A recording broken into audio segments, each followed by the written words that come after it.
পাহাড় জুড়ে নিস্তব্ধতা আর সবুজের মাখামাখি।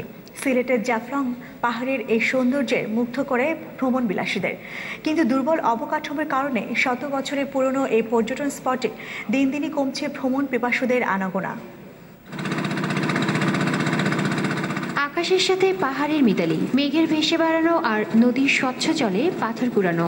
বাংলার রূপ আমি দেখিয়াছি, তাই পৃথিবীর রূপ খুঁজিতে যায় না আর। কবি জীবনানন্দ দাশের এই পংক্তির সার্থকতা মেলে জাফলংয়ের সৌন্দর্যে। যেদিকে তাকানো যায় সেদিকেই চোখে পড়বে পাহাড়, মেঘ আর পিয়াইন নদীর স্বচ্ছ হিমেল পানি। সেই সাথে স্তরে স্তরে বিছানো পাথরের স্তূপ যে কাউকে মুগ্ধ করে। আর অনুপম এই প্রাকৃতিক সৌন্দর্যের নির্যাস কাছ থেকে উপলব্ধি করতে দূর দূরান্ত থেকে ছুটে আসেন ভ্রমণ পিপাসু মানুষ। এখানে আইসা অনেক আনন্দ করতে পারতাছি পরিবার সহকারে, এটাই আমাদের অনেক কিছু।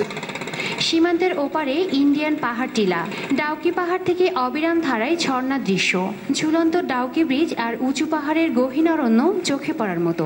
হ্যাঁ, ভালোই লাগছে আমার কাছে, তবে মনে হচ্ছে পাহাড়টার কাছে যাইতে পারলে আরো ভালো লাগতো। সিলেটে একটা ঐতিহ্যবাহী জায়গায় জাফলং, এই জন্য বেড়াতে আসলাম সপরিবারে, খুবই ভালো লাগতেছে।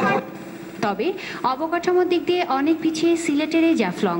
পথে ঘাটে খানাখন্দ আর থাকা খাওয়ার সুব্যবস্থা না থাকায় কমতে শুরু করেছে অনেক পর্যটক। অবকাঠামোগত আরো কিছু জরুরি বিষয় ছিল যেগুলো দরকার, এগুলো হলে আমরা এখানে পর্যটনের সংখ্যা আরো বাড়তো।